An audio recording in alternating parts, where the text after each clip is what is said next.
Hello and welcome to BRAIDAR, the Business of Beauty. My name is Jade Mparu and we are on episode 12, I believe, of this radio show series, which is crazy, right? Like, I feel like we've talked about so many topics, but to actually sort of see it listed out, like I have every episode saved on my laptop, and to see it all listed out makes it just feel like, oh, it's real. So, yeah, I think just in general, the actual like practice of making a radio show is something that I always wanted to like explore. Even when I was in first year and I heard that Star kind of allowed you to do this. And I'm happy that now in my fourth year I just kind of went for it and decided to do something like pick a topic or like a theme for the show that interested me. So yeah. And today is actually very special because it's my birthday. Yeah, so I am 22 today. Yeah, it's been a really nice day. It was really sunny earlier and just lots of lovely gifts from friends and from family, lots of well wishes, which I really appreciate. So thank you to everyone. And for those of you who are listening, who are among that group, I'm really grateful for all your like love and all your kind words and cards and gifts and everything that you've sent me. So thank you so much for that. And yeah, so since today is a special day, I thought that, why not? Why not just go on almost like a ramble of sorts? Like, how every episode I talk about stuff, right? And then I say, but I don't want to go on this tangent, or I don't want to, get into that because it will take too long, or it will just take us in a different direction. Well, I feel today I want to do that. There's nothing that says your birthday has to be like a normal day at the office, so to speak. So I think today the rules are going to be reversed and I'll just talk about like whatever I want. So to that effect, there was something I really wanted to start with, and just now that I was about to start it has eluded me, which is very odd. But yeah, it's come back now. So, how last week we were talking about mobile gaming, right? And we were talking about like the whole idea of what gets people to come back, and we were talking about the sort of social aspects that get people sort of attached to games, like beyond a sort of mechanical sort of like addictive sense of being attached to a game, like something that gets you attached to the avatar or to the kind of life that you've built up around that avatar, or the progression of like that virtual world. Like, how in Sims, if you're on like generation 5, you're kind of invested in the storyline. You're kind of quite deep into the season, so it keeps you going back into the game to see how things progress with your Sims. And I thought we could take it back to episode 3, I believe it was, when we were talking about phygital beauty, and we were talking about virtual worlds and that whole idea of like customizing an avatar how that gives a consumer a sense of like not only ownership but like self-identification within whatever the diegetic world of the virtual world is. So if it's like just a random example, if it's a Burberry like Roblox mini game world, that avatar, like if a customer buys into that virtual world through the self-identification with the avatar, then in a sense like Burberry's got that hold on the person in terms of like they're invested in what happens to this representation of themselves within this like diegetic sort of sandbox, so to speak. So kind of blending the two avenues of like talking about games, and I guess it also still relates to beauty, but just widely like gaming in itself, I thought it'd be really cool to talk about the dress-up games, which I did touch on in episode 3 when I talked about like customization, and when I talked about how phygital beauty can be used in terms of like buying things for yourself in real life, like using the avatar sort of like avatar sim sort of interface as a way to like as a virtual proxy for yourself trying on clothes, which you then can order to like wear in real life, as opposed to in, for example, Roblox. Like you might have like 30-inch turquoise hair in Roblox, but doesn't mean you want to get that in real life, you know? Like there's a kind of that separation and delineation of like that persona that you're playing with and yourself in certain online like virtual worlds. But I think in the dress-up games is an interesting sort of almost like liminal space, like in between the two extremes of like why people like how people relate to online avatars, and then by extension how brands or like developers or companies can use online avatars. Because the dress up games could go, I think they could go either way, right? So if you think about like, you know, when you used to go before they did their whole like rebrand to be very like, I guess, grown up in a sense, which is an oversimplification, but if you want more information, like you're gonna have to somehow find old episodes of BRAIDAR, the Business of Beauty, because I talked about that. But because before they did the whole rebrand to be like, you know, 21st anniversary, like all grown up in a sense, Brat's website had mini games. And among those mini games was one where you could do like nails. So you just had this like drawing of what we assume to be one of the Brat's nails, and you could kind of pick the designs, the colors. You can pick like you can do one finger black and the rest are green. Like, you know, there's not really constraints on how you express that creativity using like the Brat's hand as a canvas. And I think and okay, before I go into that, there were also mini games where you could do their makeup. So similarly, you might have a face that's like sort of like if it's blonde, you'd think it's Chloe, or if it has like kind of light brown hair, you think it's like Yasmin. So you'd have essentially like a model or a face, and then you put the makeup on them, and you can like download the you know the image that you've created, and it was all fun in a really like Web 2.0 Adobe Flash game type of era. So yeah, they had that one, and they also had a fish game where you basically own like a pet shop, but it's only for fish. So you've got like this huge tank, and you can like buy different types of fish, and you can like feed them, and you can try and sell them to people. That was actually my favorite one out of all the Bratz like games. I don't know why. I just preferred it. Like I don't really remember playing the other ones, but I remember playing that one a lot. But then my fish would always die, and then kind of defeats the purpose because I never got to sell them. But it was still fun. It was still nice. I think it's a sense of like collecting the different types of fish that got me interested in it. But anyway, that's maybe a digression. Like, maybe we can talk about that later on. But what the point I'm trying to make is that in kind of having games that diegetically tie in with the sort of like aesthetic of brand, but more so like the ethos of a brand, like in which case, in the Bratz case, it's like having a passion for fashion. So when you think about that, like you think, okay, what does that look like practically?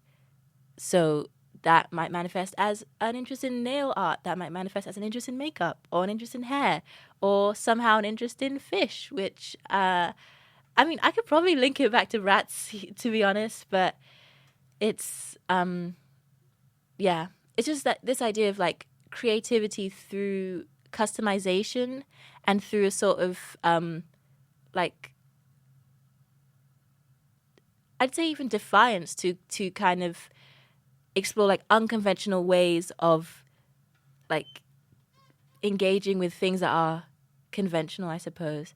Like nails, for example. Like I know nowadays it's really common to like have really cool creative nails, but I think there's something inherently subversive in the number one, the time, and number two, the way in which Bratz presented that as an option for young children who are encountering the brand and by extension encountering like this form of like fashion for the first time, you know, as opposed to the sort of convention of like, as I said before, you know, in these other episodes about aesthetics and about like who the gatekeepers of fashion used to be in terms of like the fashion mags, like all those Tiger Bee and whatever the teen and adult equivalent of those are, but how they would kind of prescribe what like the in nails look like whether it's French tips, whether it's red, whether it's, it's very like prescriptive, standardized thing. But I think in Brat's sort of, presenting that mode of being and engaging with fashion in an embodied way as like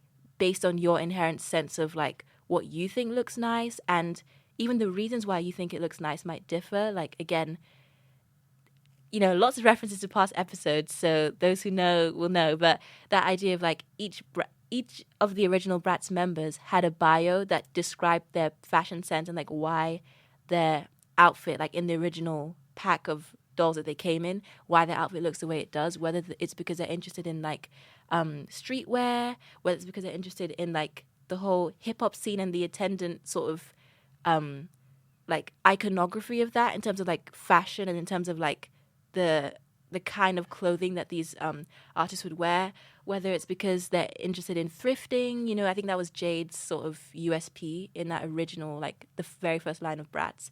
And so it just harkens back to the idea of like fashion is something inherent and not something that's like a received idea from some sort of like, like CEO of fashion that like gives you what you should do like in a top-down, very like bureaucratic way.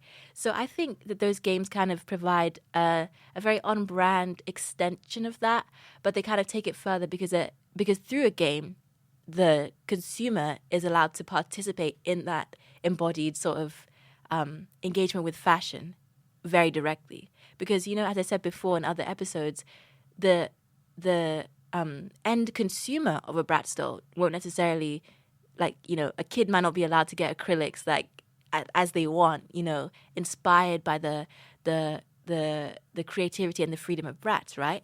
But in this virtual world, you have an avenue through which to like express that very particular mode of like fashionable expression, I guess, which is quite liberating, especially for kids. Just going back to the idea of the internet as a sort of like a sandbox of creativity and of like something that helps you in this development of your sense of like embodied identity and like embodied self. So yeah, I think that dress-up games are very, very powerful for brands who are like attendant to ideas of like fashion, aesthetics, of individuality, and very crucially like brands that have notable characters around them.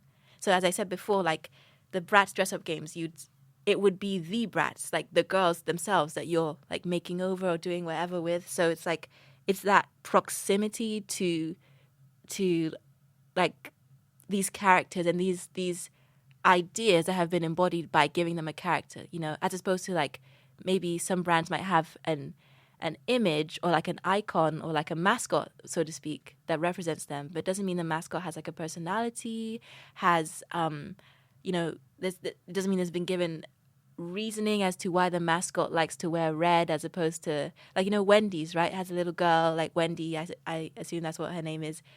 They're not giving you the backstory of why Wendy is the way she is, why she behaves the way she behaves, like her attitude, her personality, like aside from what you see on X, for example, like formerly known as Twitter, like because that's just the social media manager's voice being put out through Wendy's in a way that's like, yes, it's subversive in the fact that it's like sarcastic and it's like rude, but it's also conformist, I think, because that has become commodified as a mode of like social media engagement with like in the sense that like a fast food brand can do it and Duolingo can do it, So it's not actually it doesn't actually speak to the personality of Wendy's in itself. It's more like a strategy, this kind of tone. So yeah, having the Bratz and their sort of dimension, like the dimension that those characters have, having that behind the games also helps. Because it's like it's the same as when you play with a doll in real life. Like you're kind of engaging with a sort of narrative world and a narrative like web in which the doll, whatever character you kind of layer onto that, or like you give her another name or anything like that, you're still kind of playing with her in amongst like a structure of this idea of a narrative, like because you'd be making up like a pretend game with a doll, or you'd be acting out Bratz Desert Jewels or whatever movie Fashion Pixies that you've seen, you might like recreate those narratives. And so it's always kind of with this sense of like there has to be more behind the actual product there has to be more behind the actual product in a sense. So yeah, that's about the Bratz dress-up games. And I think you can also see a similar thing embodied in the Barbie dress-up games. And because I can't really remember the user interface of the Bratz website that well, but I can remember the Barbie one, I'm going to go ahead and say the Barbie website kind of pushes that idea further in its user interface, because the old website, what it had, at least like the iteration of it that I saw in like 09, like 08, was basically the menu for picking the games was laid out as if it was Barbie's game room. So you had like these, arcade machines, and then you had Barbie, like a drawing of Barbie in the corner that moved, and like she was playing some kind of video game, and it just felt really, really satisfying and like a diegetically, like everything interlocked diegetically, like almost like a puzzle, because it made sense that you're going into Barbie's world. So why not like make that, you're going into Barbie's world by visiting the website, right? So why not make that like follow through with that sense of immersion by placing the actual interface of like picking out things from a menu in Barbie's world, in Barbie's dream house. And not just in Barbie's dream house in terms of like you just have the shape of a house and like little buttons that say games, clips, coloring, whatever. You actually take time to lay out the details of like the rooms and make it sort of match onto the purpose of that like sub menu, like for example the games menus in the games room, right? So I think that again, like it has a really big effect on retention in terms of like how long people stay on your website. And yeah, just even for the fact that the image of Barbie that was in the corner of the room like would move and sort of react to like the ambient sound effects that played once you loaded up the page. I think that really made you get a sense of like, oh, I'm in this sort of inner circle of Barbies where I'm privy to sort of like her hanging out, just, chilling. And it's like that sense of like, we are hanging out, we are chilling, she's welcoming me to her house. It's sort of like a play date sort of thing. And especially, as I mentioned in an earlier episode, for the fact that around that time, Barbie was represented or like framed to these end consumers, like young kids, as an older sister figure. It again adds into that sense of like, she's accommodating you, she's looking after you, but she's also got that sense of like she's representative of your aspirational self. She's representative of what you'd want to be like when you're a bit older. Like, I want to have a house like Barbie's. I want to like, fill it up with games just like Barbie can and that kind of thing. As opposed to like there are other times when Barbie is represented as a more like almost like a more contemporary figure, like in the more modern Barbie movies and even the Barbie vlog series on YouTube, which I've already gone over this before, but I think it's worth mentioning that she's kind of framed nowadays as like your classmate, rather than your older sister or your babysitter or your older cousin, that kind of idea. And when I say your, again, I mean the end consumer, like Mattel's target audience for the dolls. So yeah, it's just that sense of aspirational and like personal power that they tapped into through the user like experience on the website. So actually going into the games, because again, remember I'm just talking about like the layout of what is essentially like a landing page with a game sub menu. The fact that that's been so like gamified, I suppose, in itself and made like an experience in itself, is testament to the fact that I, explain so much about it and there's so much to unpack from it. So yeah, assuming you click on one of the arcade machines, Barbie had a lot of games, and again, they made sure to map the games onto the different movies and corresponding like play sets and clothing sets and dolls and what have you. So for example, Barbie, I think Magic of Pegasus is the full name of that one, but there's a game where you dress her up and you dress Pegasus up. You can braid like the Pegasus's hair and put some like diamond stickers on them. It's very, very like, it was very satisfying in that sort of maximalist, decadent, almost like princess core aesthetic that Barbie Magic of Pegasus just has. Like, if you watch the movie, you kind of understand what I mean. Like, this very, like, lilac, like that whole pearlescent thing. Like, her hair looks like, I don't know, she has like 5 bundles in her hair. Like, it's very, very luxuriant and very like opulent, but in a like a, I guess in a feminine way that's still relatable to young children, if that makes sense. You know, like in a princess way rather than opulent in like an empress sort of like way. Yeah. So that's one example of a game, right? And she also had her own like when I say she had many games, like if you think about the kind of sub brands that are under Barbie, there's actually a lot, and there's actually a lot of like branches in terms of like her different roles in the movies. Talk us of her different roles in like sub brands like My Scene, where there's like I think her name is Barbie in My Scene, or is her name Kennedy?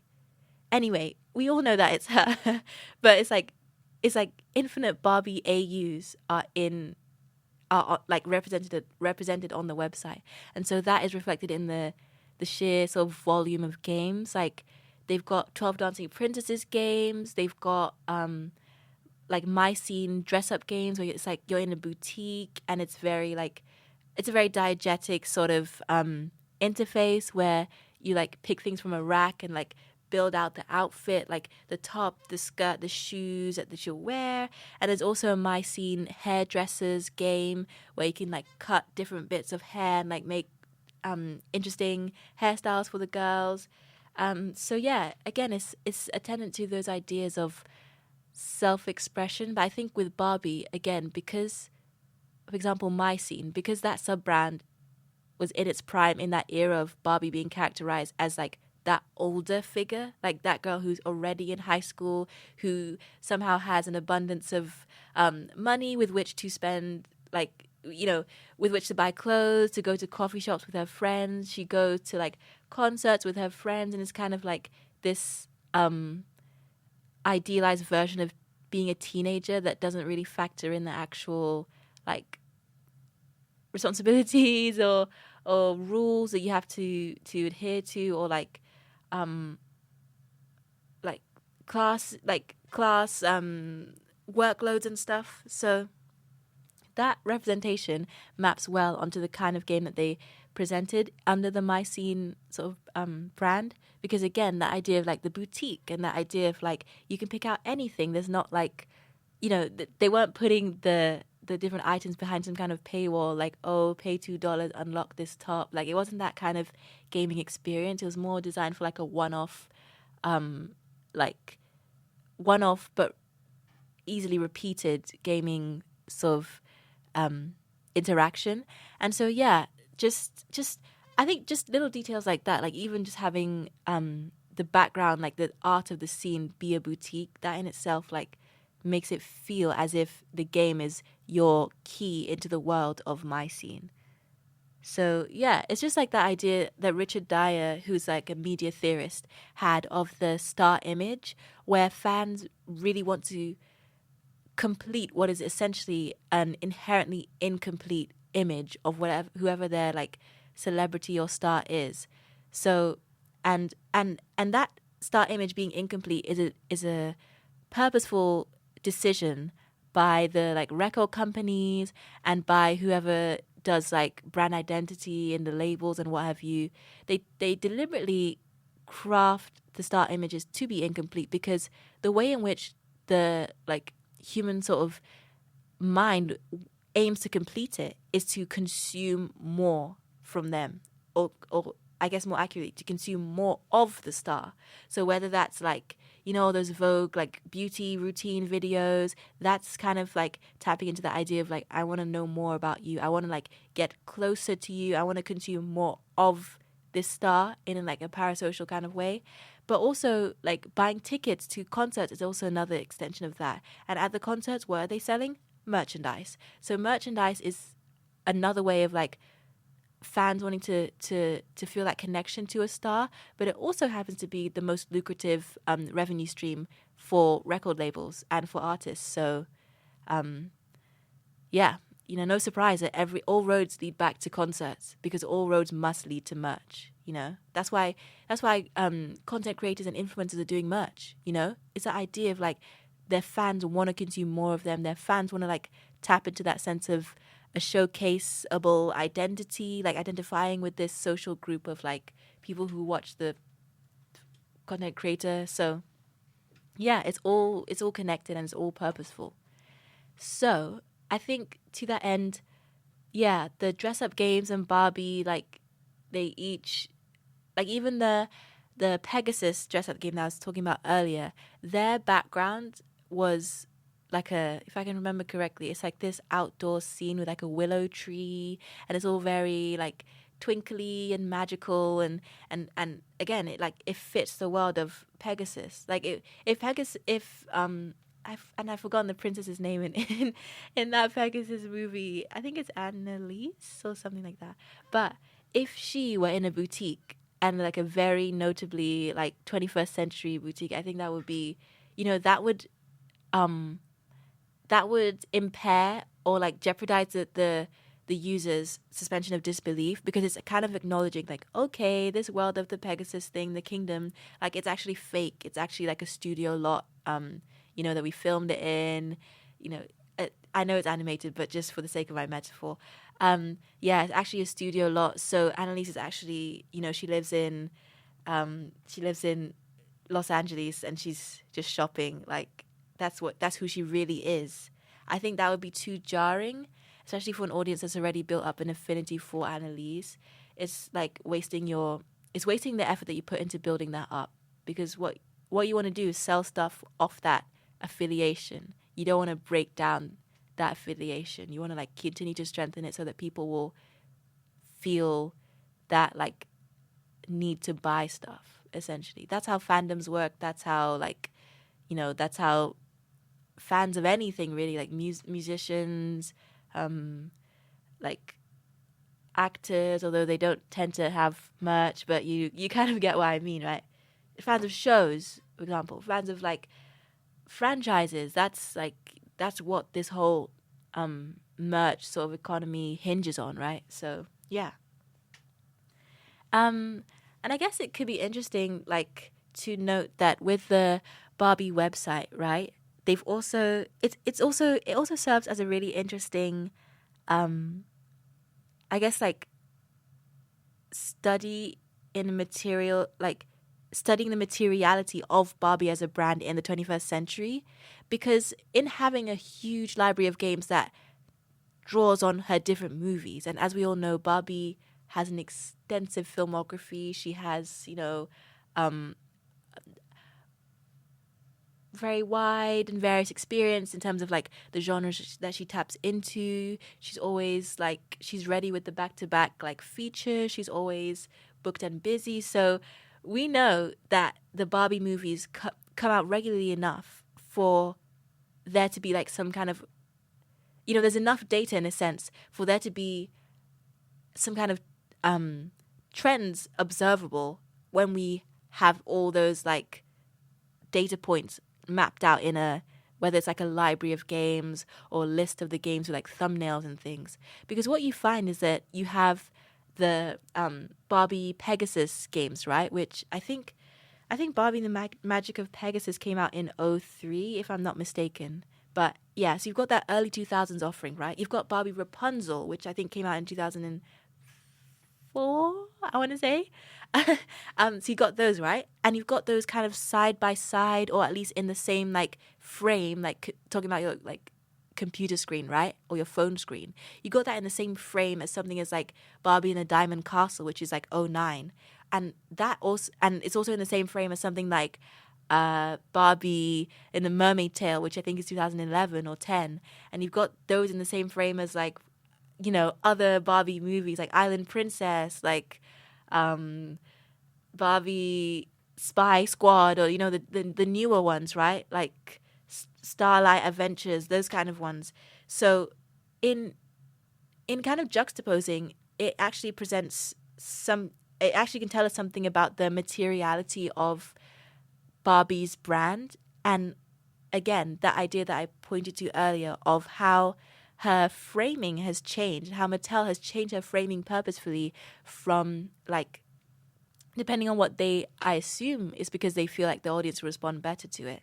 So, like, changing it from that whole aspirational older figure, like, in I believe 12 Dancing Princesses, she's way, way older than Kelly, who's like 5 and who's supposed to be the proxy for the audience in the movie. She's at least in her 20s, I would say. But maybe, I don't know, diegetically, maybe she's not.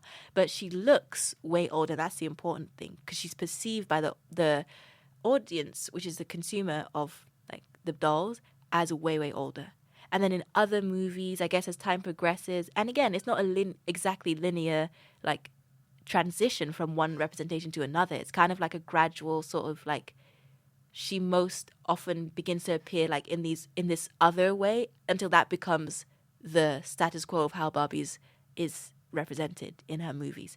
So she kind of begins to be presented as like a still older, but like more like your sister, like your slightly older sister, kind of like someone who conceivably, like, is still in high school, someone who's still, like, she doesn't have a car, she doesn't have, like, some kind of illustrious career. She's kind of still starting out in life, but she's more established than the consumer, which is the key thing, because it keeps an element of aspiration.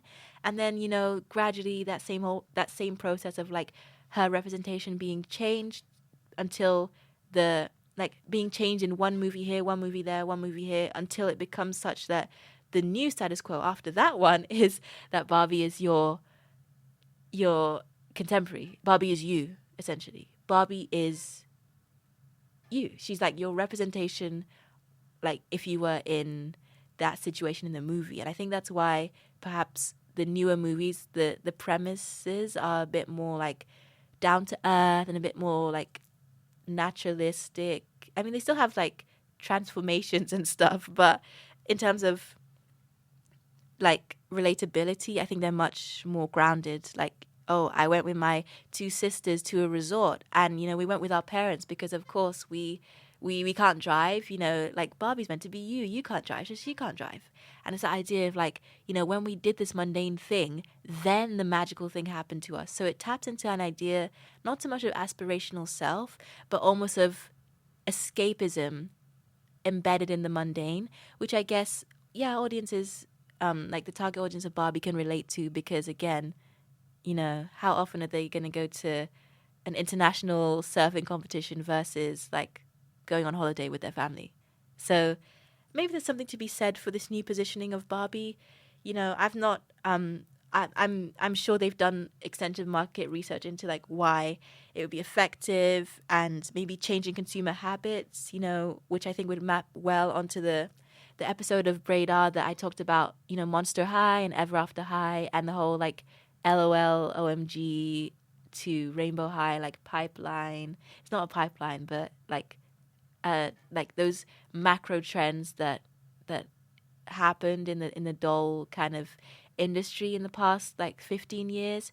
So yeah, something very interesting to note, and I guess something that, I don't know, I just kind of appreciate it as someone who, not that I saw it unfold in real time, like this extensive library of Barbie games that catalog her evolution, but in a sense that it's just something satisfying in the fact that it's, like, documented. Like, it just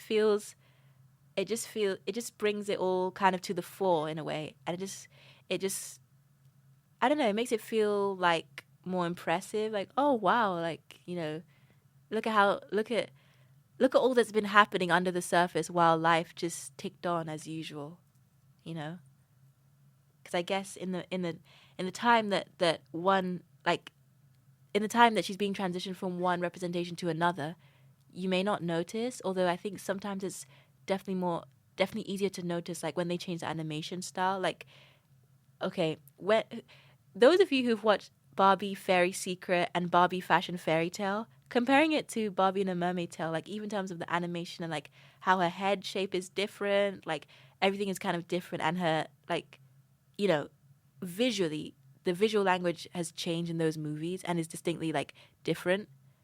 And even like Mermaid Tale compared to Rapunzel, you know, like her head is bigger. Like there's this whole redesign of Barbie as a like representation of, I guess like what is meant to be the standard Barbie, like quote unquote.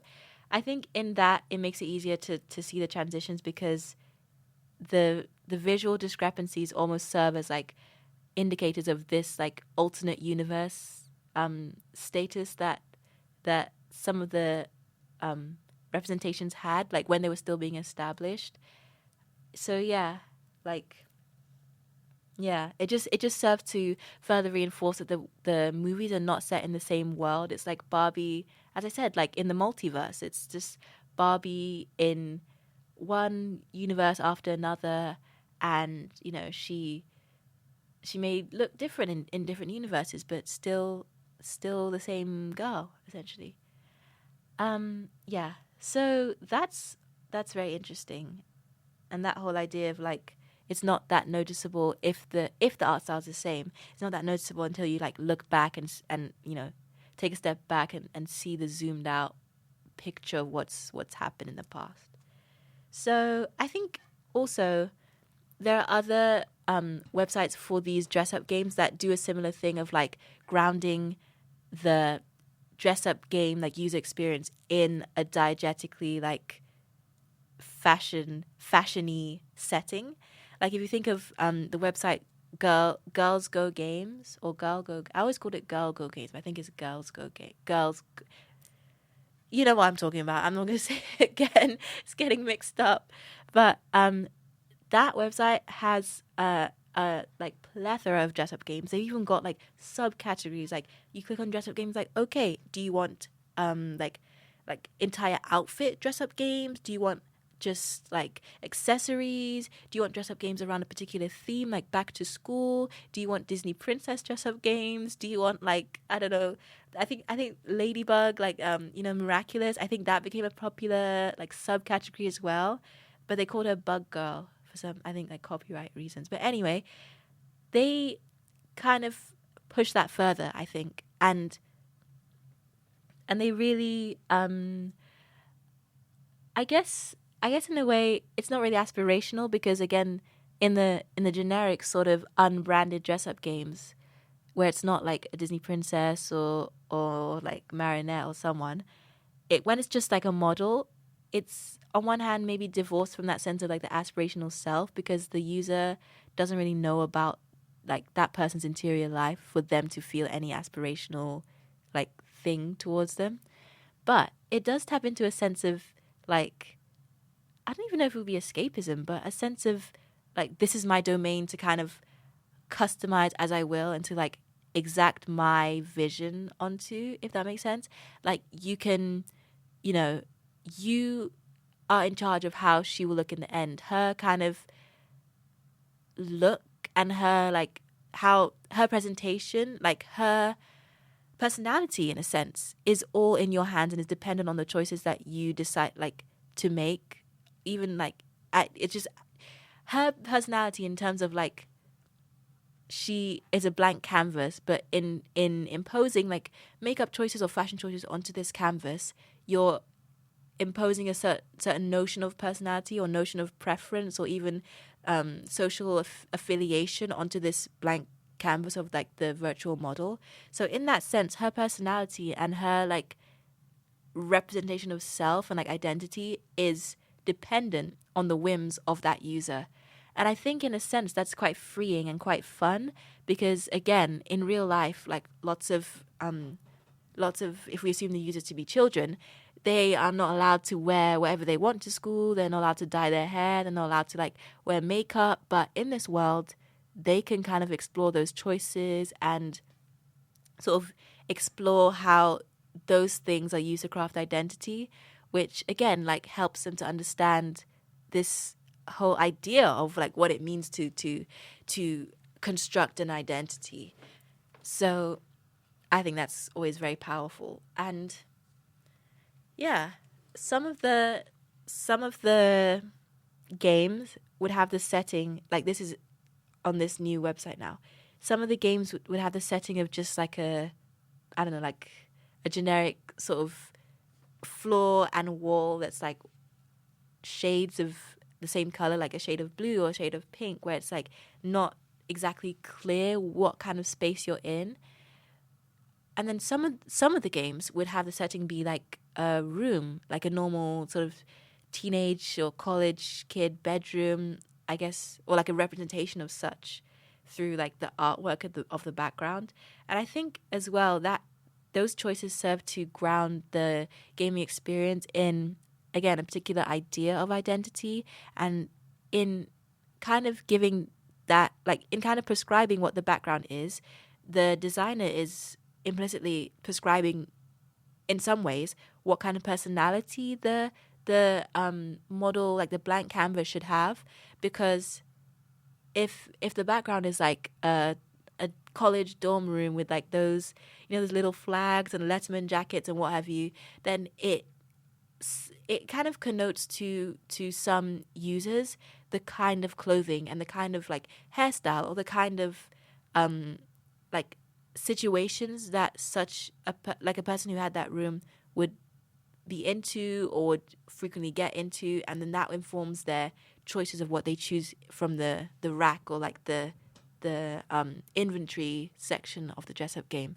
So like if you think about, if the background is like, you know, Letterman jackets and like pom poms and some like a big water bottle or something like that, it kind of connotes a very like athletic lifestyle, a very active sort of person. And so maybe the user might be inclined to select a ponytail from the hairstyles inventory as opposed to like a long sort of loose style.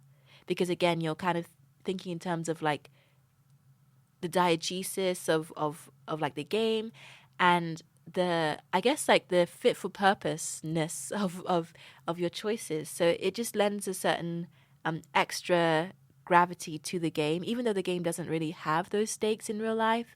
Like the most you can do is kind of save the image that you make, right? So even though the game doesn't have those stakes, like it still allows for a layer of complexity to be sort of overlaying on that that game experience, which is nice. So yeah, I think just in general, a lot of people in, I guess you could say Gen Z, but in just in terms of like my friendship groups and people that I encounter in halls and at home and everything, people have fond memories of these dress up games, and particularly of like specific looks that they've made with those dress up games. So for example, you know, if you talk about the Rats like makeover makeup game, people might be like, oh yeah, like one day I gave her like an all black look and I thought it was gonna be, you know, I just did it for laughs, but it actually looked really nice. Or people would be like, oh, one day I did this look that looks so nice, I saved it, I made it my computer wallpaper, but looking back it was actually quite interesting.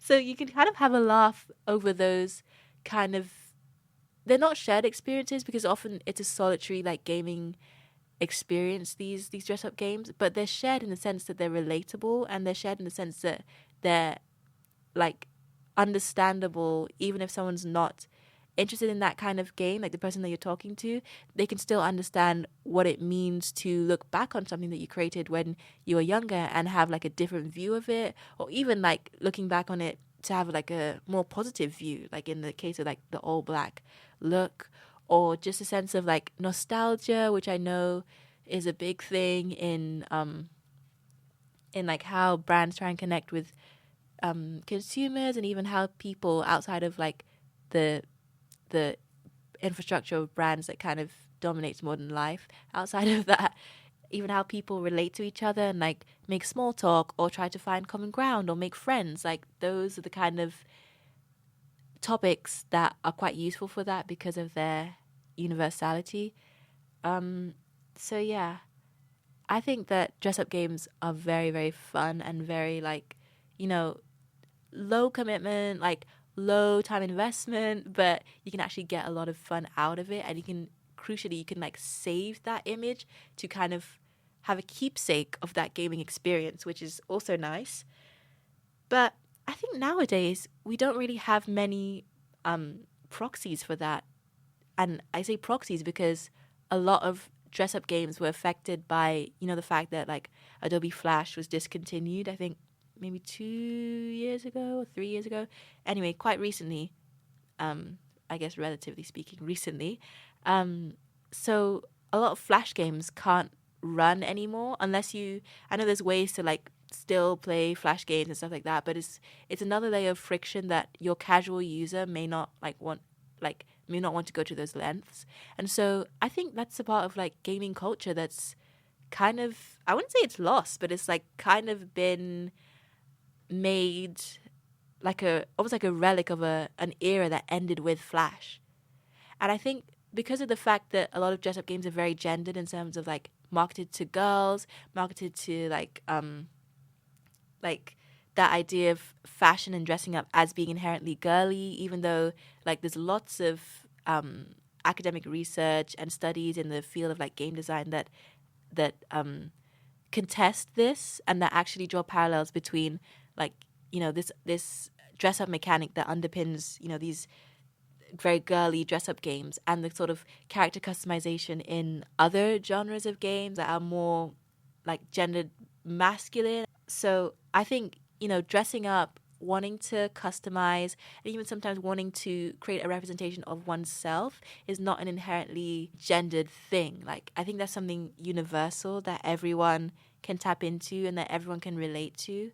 And yeah, even on that topic, the idea that you can have genres of games trying to think of some examples RPGs, gacha games, and then you can have girl as a genre. That, even that idea is kind of are we oversimplifying? Does this obscure other structural inequalities and structural biases that have led to girl being a genre of games? That it's somehow it's allowed to be under the remit or the umbrella of games, but it's separate. It's kind of its own thing that is girl and is not anything else. I really like girly games. I really like the fact that they're so colorful, fun, carefree. I love the themes. I love the experience of playing them is just so fun. So in that, it's not like girliness is a problem or is something bad. I think that the issue comes when you start using this whole idea of categorization to other a whole group of games and make it so it's this category that you put them in is somehow less than other categories and genres of games. It's the siloing effect that's the issue. It's not the girliness. I think if we can get to a point where we're not siloing things and girly is just a genre, just another genre, then I think it's useful, not saying that girliness is somehow an issue or an incompatible thing with other types of games, or that because it's a girly, it can't be anything else or equal to anything else. I think that's not on. So, yeah, I just wanted to make that distinction clear. But yeah, I think by making the dress up games that relied on Flash relics and something less easily accessible, I think it actually affects quote unquote girl games and girl gaming history or shared experience, because it's just a further layer of abstraction of a female sort of audience base from something that they enjoy engaging with and grew up with and things like that. Not saying that dress up games are exclusively the remit of female users and everything, but in terms of the idea of girls being abstracted from games in other ways, and then this now on top of that is just another way in which a girl's experience playing games in whatever form they take, and the multiple kind of forms they take. This is one experience that kind of further others girls from gaming, like discourse, gaming culture, and like sort of that legacy of like what it means to self-identify as a gamer and like carry gaming throughout like your childhood to your adulthood, and to continue playing games and like building it up as something that is an integral part of like your hobbies, or who you kind of define yourself as. You know, the fact that you can't really do that with the dress up games anymore because of the whole Flash thing prevents that whole carrying throughout your whole life and like deepening the attachment to this form of gaming. Yeah. So in that respect, I think the question would now be, so what happens next? Like, what do we do about that? Like, the question then becomes, okay, so we have a huge audience base of like really a really diverse and geographically spread out audience base of people who can all sort of come together around this form of gaming and this form of like self-expression and creative exploration.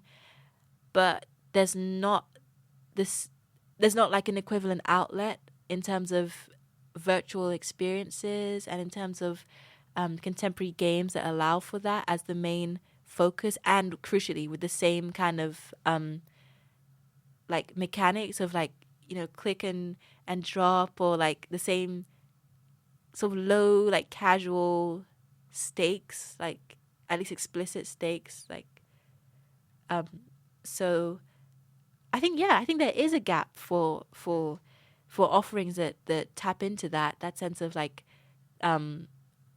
dressing up a character for fun, saving the outfits, like exploration. And I think that's part of the reason why games like Everskies seem to be really, really popular, because Everskies seems to have tapped into that, and, you know, as I said, tapped into the whole idea of like creating self-identity, tapped into like creativity and artistic outlets, but they've also managed to do so and stand out like in the app ecosystem. You know, last week I was talking about how the sort of market for mobile games and mobile apps is like a thing unto itself, and it's like it's got unique sort of characteristics and things that I think developers do consider before launching in terms of like how they market themselves to stand out amongst like others in the App Store, for example, or Play Store. And I think to that end, Everskies have managed to kind of like spread themselves out effectively, like be adopted so readily, because they've kind of crafted this very particular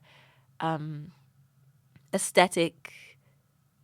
Yeah, I was going to say like aesthetic standard, but it's not like a standard. It's like an aesthetic calling card almost, or like through line throughout all they call them dolls, like the virtual like the blank cameras, the models that they have, like all the pixel dolls that they offer like have this same sort of ethereal, sort of very like illustration inspired, anime inspired like look to them, even if people change around the like elements of the model, like the skin tone or the height, the size, the facial expression. They've still got that same air of like the ethereal, of the like very, I don't know, just very something very on trend that taps into the zeitgeist, I think, of Gen Z in particular, in terms of like other it's like its influences are sort of an intersection of other interests that their particular like Gen Z audience happens to have, like sort of growing up with anime, or like, you know, saving illustrations to use as their profile picture, you know, like from Pinterest, or, you know, this idea of cartoons and the sort of affinity towards certain like looks, and especially certain representations of fashion in cartoons.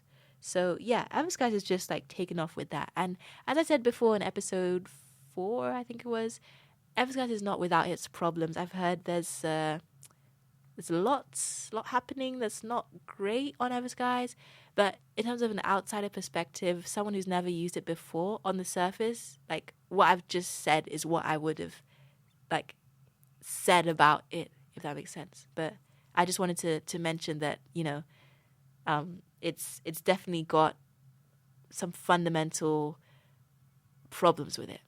So I wanted to make sure I said that. But yeah, I think something I just said now is quite interesting. Like the idea of people choosing cartoons for their profile pictures, and more often than not, those cartoons are representations of like a character that's fashionable in a sense, but also like sort of embodies something of their personality through their fashion.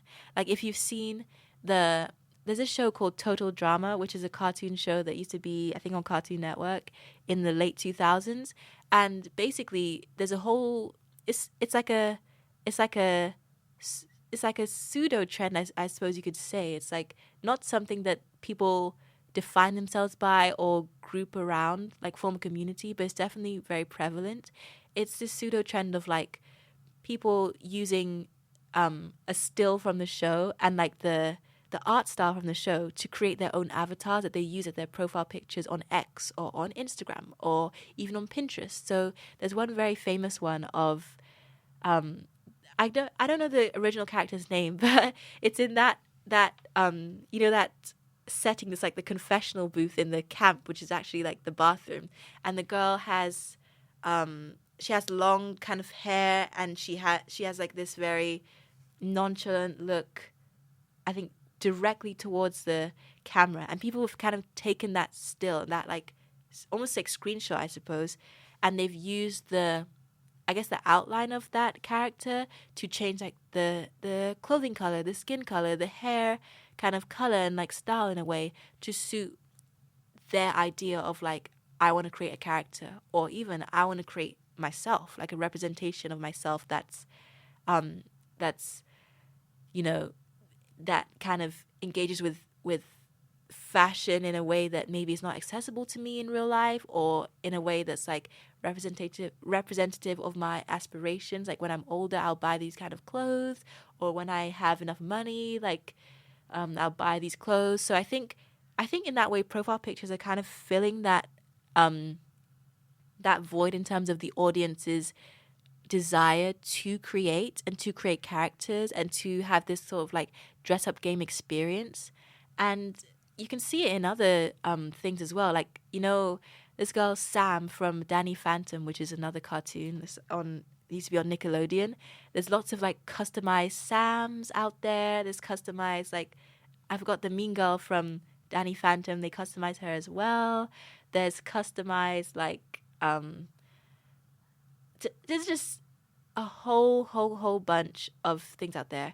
And I think even in the anime space as well, there's like different reimaginings of characters, like not necessarily of that character, but again, that idea of like taking the outline of a character and like what they look like the essence of what they look like, and changing things like the hair, the skin, the clothing to kind of be a representation of your own character that you like want to create.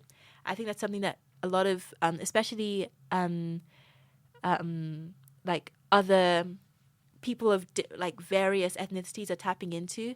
Like, for example, people might explore, what if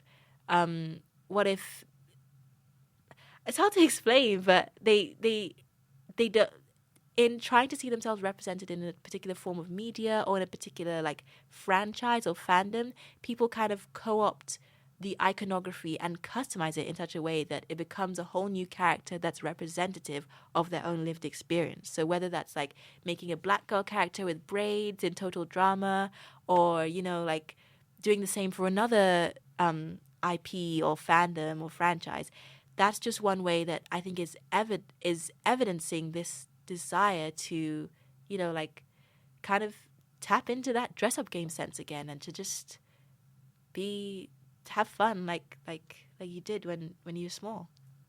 So yeah, that's basically all I have for today. It's been a really fun episode as always, and I will be here next week as well, same time, Saturday, 3 p.m. GMT. And thank you all for listening. I will see you then. Bye.